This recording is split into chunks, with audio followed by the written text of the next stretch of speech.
Mulheres Positivas. O Mulheres Positivas é um oferecimento TIM. Imagine as possibilidades. Olá, Mulheres Positivas! Minha convidada dessa semana é mais que especial. Ela é secretária de Desenvolvimento Social do Estado de São Paulo. Célia Parnes, seja muito bem-vinda. Obrigada, Fabi. Que bom estar aqui com você hoje. Prazer é todo meu. E eu me lembro muito bem da primeira vez que eu te vi e da primeira coisa que passou pela minha cabeça. Primeiro, ela deve ser muito importante se ela está nessa reunião, porque foi uma reunião que não era para eu estar lá, inclusive. Eu também estava misplaced naquela reunião. Eu pensei, meu Deus, quem é essa mulher? Segundo, ela é igualzinha a Lady Di.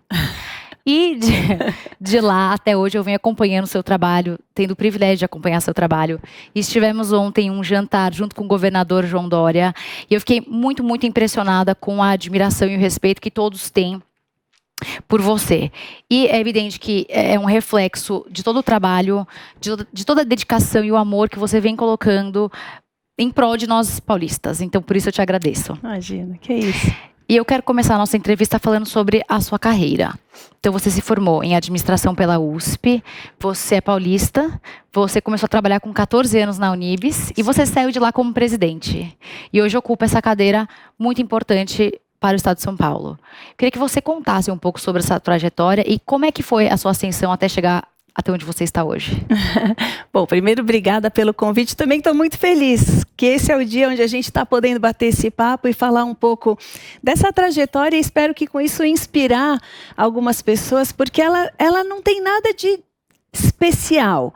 Uma pessoa que se formou em administração de empresas, sem dúvida. Eu venho de uma casa judaica e, enfim, fiz essa carreira para, teoricamente, trabalhar no setor privado. Acabei me casando e trabalhando voluntariamente nessa organização social também da comunidade israelita e fiquei trabalhando muitos anos como voluntária, mas como, acho que por ter feito administração, eu fiz uma série de inovações e implantei uma série de centros de idosos, um centro cultural, fiz uma gestão na organização do terceiro setor, como eu fazia nas empresas que eu atuei depois de formada. E eu acho que foi isso que chamou a atenção do governador João Dória, que acabou me convidando para a Secretaria de Desenvolvimento Social, onde eu estou desde o início, desde a transição do governo com ele.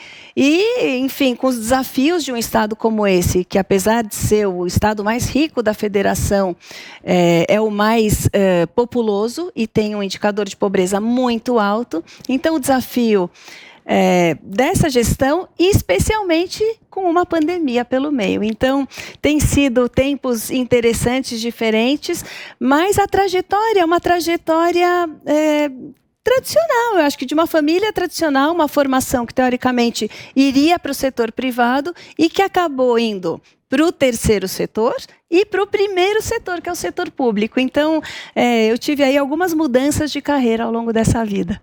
Mas quando você estava na USP, como é que você se enxergava? Você se enxergava atuando no terceiro setor? Você falou que você estava preparada para o primeiro, mas como é que funcionava a sua cabeça na época? Não, eu me enxergava trabalhando no setor privado, grandes empresas, e era isso que eu imaginava. Era isso que um dia chegar a alta executiva. Mas você sonhava com isso? Exatamente, era o que eu imaginava. Eu tinha certeza que eu iria para o setor privado.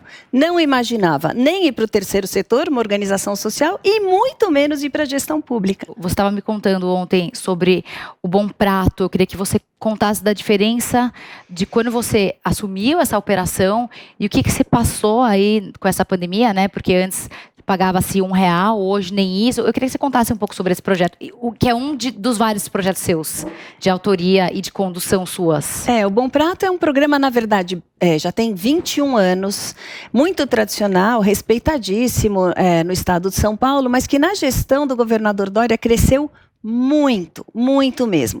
E claro que a pandemia foi um catalisador desse crescimento, porque a segurança alimentar era essencial que caminhasse ali lado a lado com a saúde, o combate à fome. E o Bom Prato, então, nós crescemos o número de refeições do Bom Prato em 60%, passamos a servir jantares, refeições aos finais de semana, para deixar as pessoas alimentadas, nutridas, mas em isolamento. Então, passamos a servir embaladas as refeições, refeições, porque hoje você se serve no Bom Prato, mas durante a pandemia teve uma mudança para servir as refeições embaladas, à noite, finais de semana, feriado. Ou seja, as unidades não pararam, 7 dias por semana, café, almoço e jantar. E como você mencionou, a R$1 desde o início do programa e 50 centavos os cafés da manhã, mas durante a pandemia, pela primeira vez, nós passamos a servir de graça as refeições para pessoas em situação de rua que não tinham nem aquele R$1 para pagar a alimentação. Então, muitas inovações no formato, na velocidade, nos valores, no cadastramento das pessoas em situação de rua para poder atender as questões de combate à fome durante a pandemia. Celinha, e me conta da sua rotina, porque eu sei que você tem aí uma agenda muito complexa. Como foi adaptar a sua rotina na pandemia e como é que ela é hoje em dia? Bom, na pandemia, apesar de que a Secretaria de Desenvolvimento Social não fica no Palácio, eu me mudei para o Palácio, porque lá era o centro nervoso das decisões, o centro de contingência estava acontecendo no Palácio, e eu me mudei para lá com uma equipe pequena, sem sala, sem nada, e a gente ia tomando as decisões e buscando soluções conforme o problema ia se apresentando. Então, a compra de alimentos em quantidade que até as empresas de cestas de alimento nem estavam preparadas para entregar, porque o Estado o volume é enorme. Então, a gente precisava de milhões de cestas de alimentos e precisávamos de várias empresas. Então, todas essas soluções foram sendo criadas conforme foram se apresentando os problemas. E eu me mudei, então, para o Palácio e ficava ali de segunda a segunda, sábado, domingo à noite, buscando soluções e tentando alternativas, e foi muito simpático que um dos secretários, cuja secretaria fica no Palácio, que é a Casa Militar, me ofereceu uma sala dentro da Casa Militar, e eu fiquei então ocupando essa sala com 2 ou 3 assessores, e nós começamos a estruturar um centro de logística, uma rede de logística, de recepção, de entregas, de controles de notas fiscais. Foi uma loucura que durou quase 1 ano ali no Palácio. Depois a gente foi retornando as atividades para a secretaria, mas a rotina não tem, Fabi, não tem rotina, porque mesmo quando nós não estávamos em pandemia, a secretaria sempre tem que agir com muita velocidade. A gente está falando aqui da população na extrema pobreza do nosso estado, então são sempre demandas emergenciais, muitas vezes são emergências, calamidades, como a gente viu agora com as chuvas. Então todas as ações exigem velocidade e criatividade, iniciativas velozes. Então não tem rotina, mas no dia a dia, num dia normal, eu levanto bem cedo, eu leio os jornais. Quantos? Eu leio 2 jornais. Quais? Eu leio o Estado de São Paulo, leio a Folha, assino algumas revistas semanais, quando eu consigo ler, e o Valor Econômico também, quando eu consigo. E aí eu vou para a secretaria no centro, são 40 minutos de deslocamento todos os dias. Quando as reuniões são no Palácio, daí eu vou para o Palácio, é um pouco mais perto da minha casa. E aí, sim, tem dia que não dá para almoçar, tem dia que as reuniões começam às 7 da noite, tem dia que tem jantar, tem viagens para o interior, é o estado inteiro, são todos os municípios que são atendidos pela Secretaria de Estado. Então, tem muita viagem, tem muita quilometragem aí no currículo, mas é maravilhoso, é muito bom estar perto das pessoas, escutar os prefeitos, escutar os secretários municipais e as pessoas nas demandas delas, que são diferentes de região para região. E isso dá muita ideia e muita noção de novos programas, de novos projetos, conforme as demandas que a gente escuta nessas viagens. É muito rico. Então, quer dizer, muitas viagens, muitos compromissos. Mas eu te vejo sempre impecável. Você é muito disciplinada, né, com as suas responsabilidades, tanto com você quanto com o seu trabalho. Você anota tudo na sua agenda, item por item? Fazer uma escova, dormir cedo, comer abacaxi? Não, eu não sou tão disciplinada assim. Eu sou absolutamente como todas as mulheres, com todos os altos e baixos dos nossos hormônios, do nosso dia a dia. Mas eu tento, sim. Eu gostaria de ser muito mais disciplinada, mas eu Eu tenho pelo menos na agenda de fazer ginástica todos os dias. Todos os dias você faz? Faço todos os dias. A não ser quando eu preciso desmarcar por alguma imprevisto. Mas normalmente faço todos os dias. Tento ler os jornais todos os dias, mas não é sempre que eu consigo. Às vezes vai no carro e vai no iPad, assim, dando aquela folhada rápida. Mas não, acho que eu sou uma mulher absolutamente normal. E modesta, porque treina todos os dias e não é disciplinada com... Eu tento, mas não é sempre que eu consigo. Às vezes a agenda se sobrepõe. Quando tem uma demanda importante, se sobrepõe a agenda. É como a vida de todo mundo, não é diferente. E qual que é o seu sonho hoje com essa cadeira que você ocupa? Que legado que você gostaria de deixar? Eu adoraria que a gente conseguisse mover o ponteiro da mobilidade social do nosso país. Realmente criar condições de ascensão social para as famílias de baixa renda, para as famílias na extrema pobreza. Eu acho que tem solução. Eu acho que existem caminhos, são intersecretariais ou interministeriais, se a gente pensar em termos da federação, mas eu enxergo caminhos e era isso que eu gostaria. Realmente, meu sonho é ver a mobilidade social da população de baixa renda realmente cada vez melhor e conseguir enxergar essa métrica mesmo, de forma matemática. Eu vejo que você gosta da agenda da diversidade, da inclusão, da causa do gênero. É uma causa que você acredita e apoia. Eu queria que você contasse para quem está te ouvindo e te assistindo quais são os projetos que existem, que eu conheço e que eu acho que, enfim, valem aí um tempinho para as pessoas conhecerem também, para quem não conhece. E eu acho que essa nossa amizade partiu muito dali, de um projeto que eu acho que você foi a mãe desse projeto, que era o projeto SOS Mulher, que eu acho que partiu da A prima.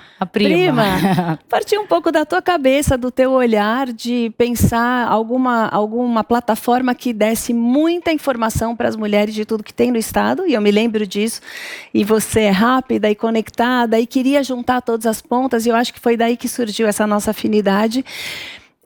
E hoje, o programa SOS Mulher é um programa enorme, e que cada vez vem dando mais frutos, quer dizer, não só uma plataforma de informações com todos os programas ligados a questões de violência da mulher, direitos da mulher, acessibilidade para todos os programas que a gente tem, mas também o combate à violência da mulher, que é uma coisa tão importante que a gente aborde com franqueza e com cada vez mais exposição para que fique claro e escancarado esses números que o Estado de São Paulo vem apresentando números fantásticos em termos de segurança.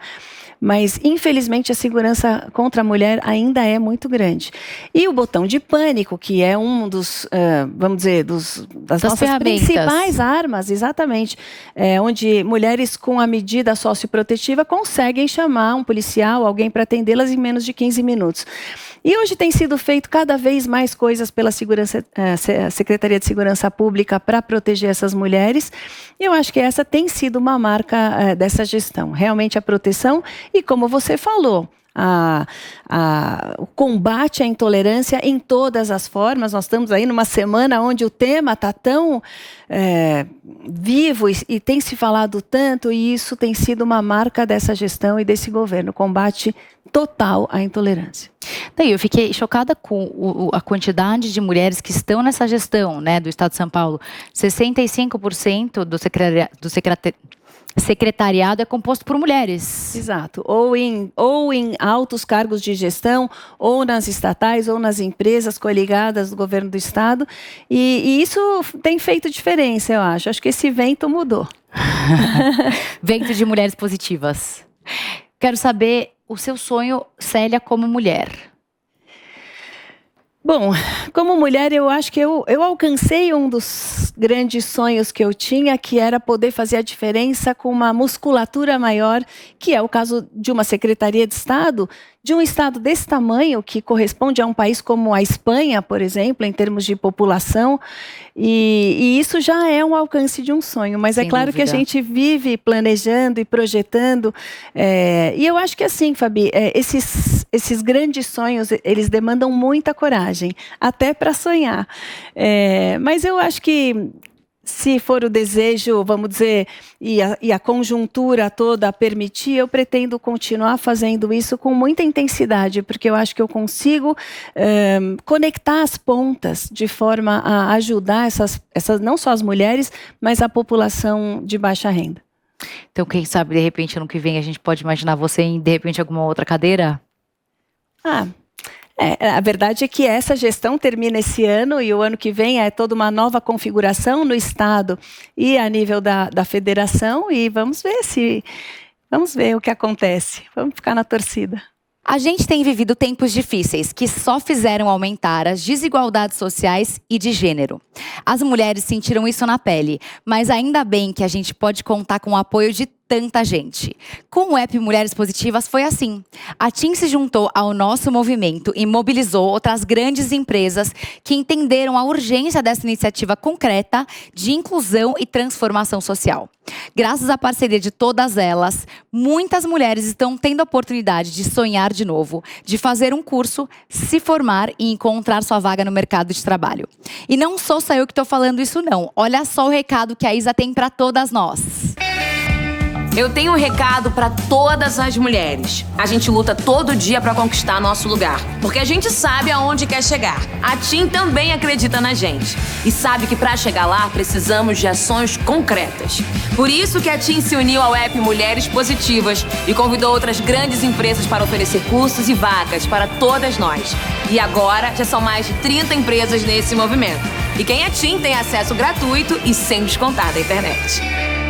Viu só, mulheres? É possível sim conquistar o seu lugar. Baixe o app Mulheres Positivas e vem com a gente. Celinha, eu queria que você contasse um pouco sobre o Prospera também, por favor. Prospera é um programa fantástico que foi criado nessa gestão, na nossa gestão, com base em uma série de estudos, observando especialmente mulheres que são líderes solo das suas famílias, são as provedoras, a gente chama tecnicamente de famílias monoparentais lideradas por mulheres, e que elas precisam e querem uma alternativa de sustentabilidade pessoal, de formação, de capacitação para empreendedorismo, o que é um nome muito complexo e que parece muito técnico, mas que na verdade, essas mulheres têm na veia e têm vontade.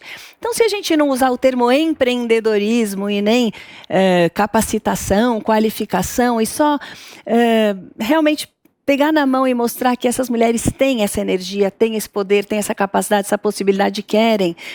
O Prospera é muito baseado nisso, com o apoio de um tutor e com o apoio de renda mensal para as contas, para a alimentação, e um valor importante para que ela comece essa sua frente de empreendedorismo, compre alguns equipamentos e comece a empreender. Então, não é só um programa dissociado da realidade, ele é um programa que entende que essa mulher precisa de uma renda mês a mês, porque as dificuldades são prementes, urgentes, e com um recurso para que ela inicie esse projeto de empreendedorismo. Então, é super inovador, mas é um dos programas que causa mobilidade social e que foi desenhado para criar mobilidade social e para que essa família seja sustentada com a renda que essa mulher gerar.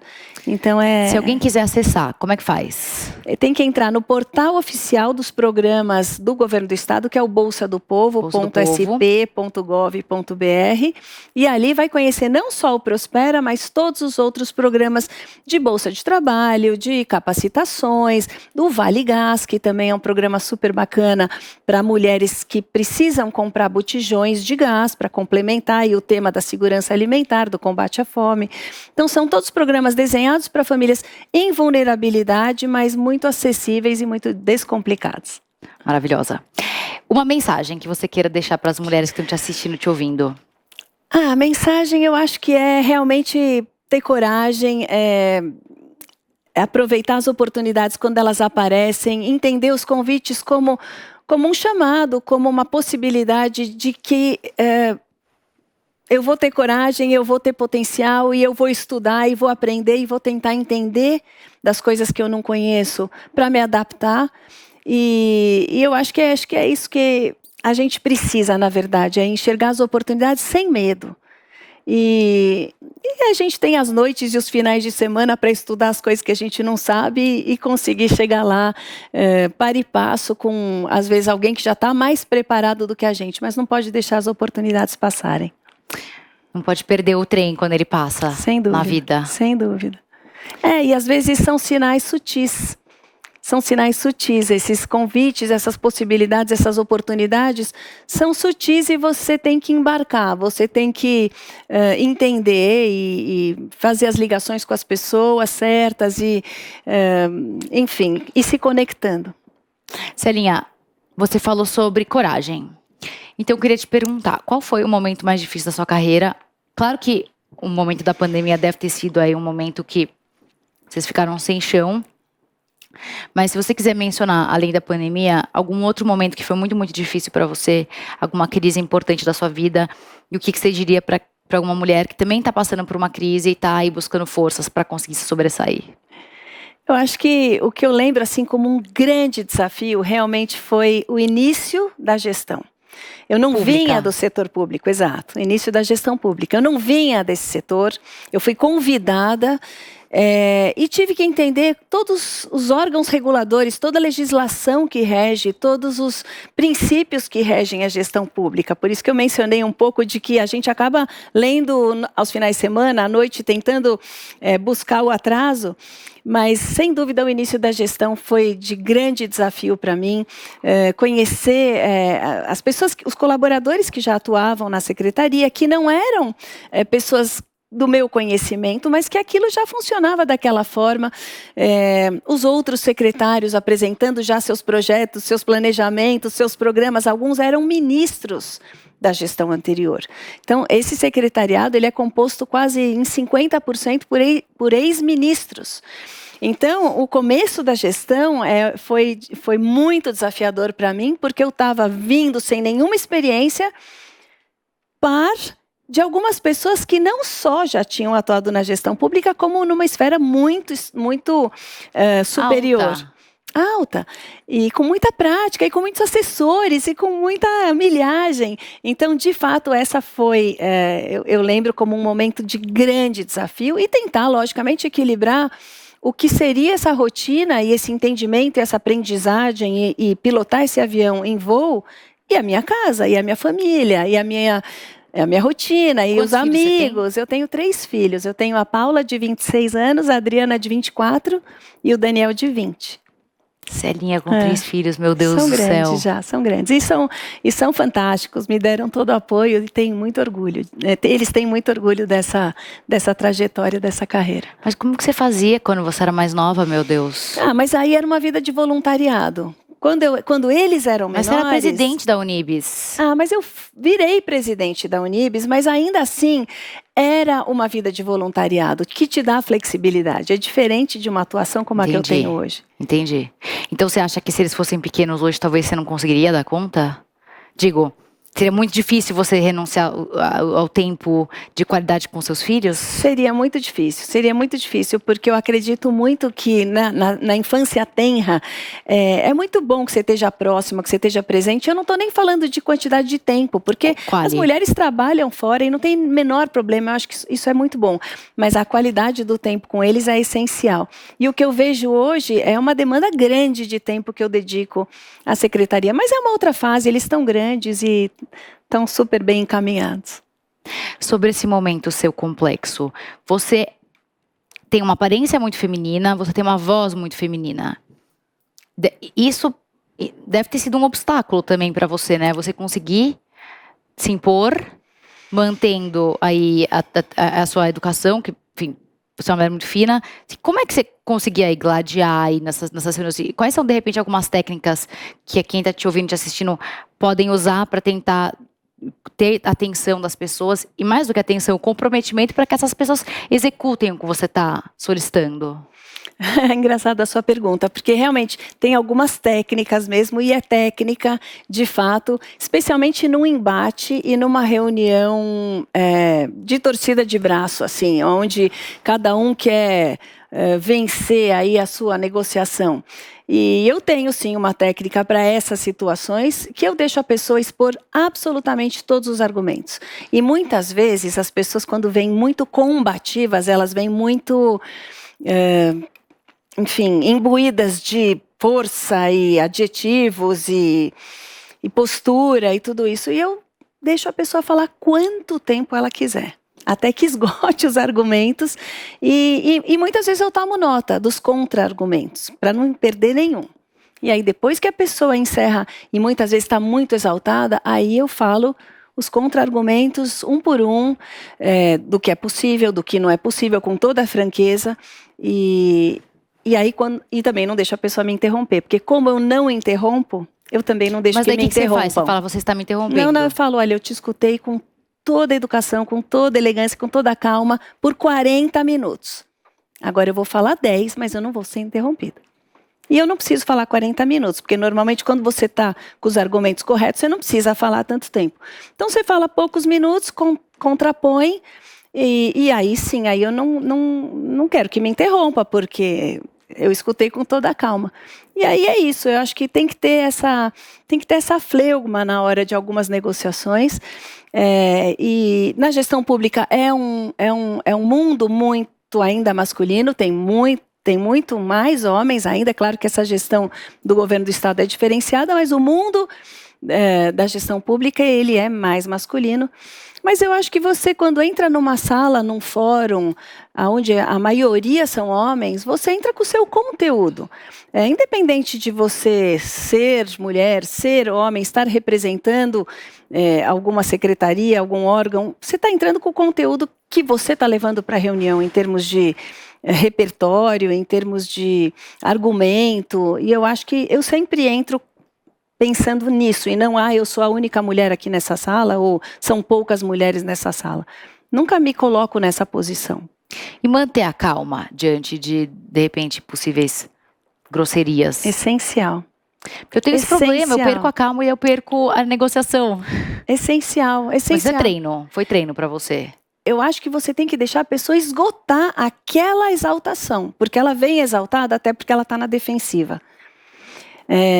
E aí você tem que deixar a pessoa esgotar, e sem interromper. Eu não interrompo nem um minuto. Nunca. Não tiro o olho, não tiro o olho, não perco a atenção, não olho o celular, presto toda a atenção naquilo que a pessoa pode estar erradíssima no que ela está falando, e pode estar usando termos deselegantes, pode estar falando alguma coisa que caia mal.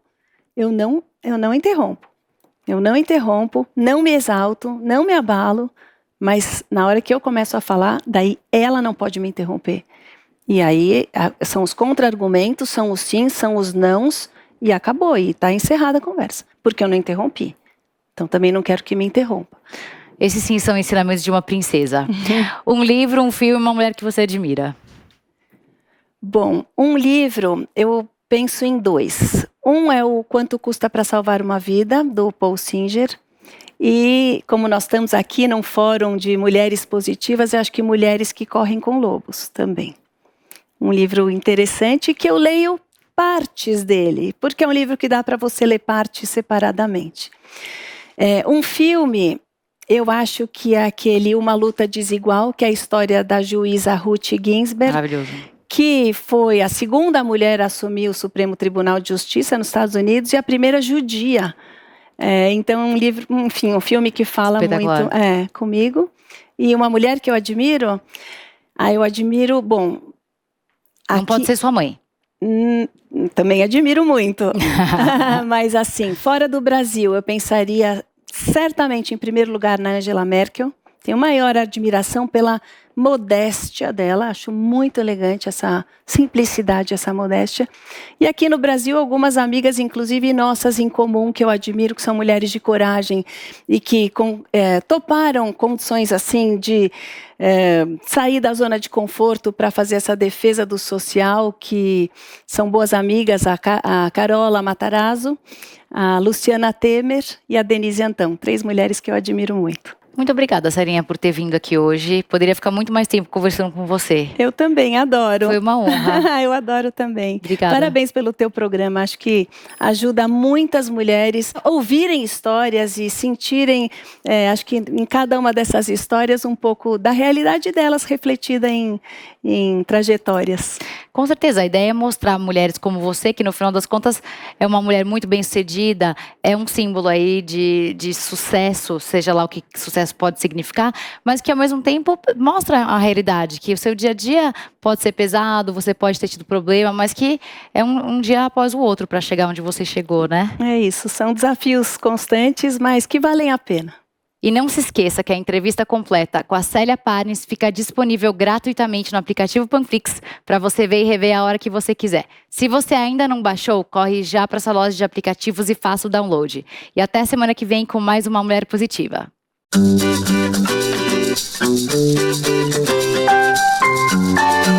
Mulheres Positivas. O Mulheres Positivas é um oferecimento TIM. Imagine as possibilidades. Realização Jovem Pan News.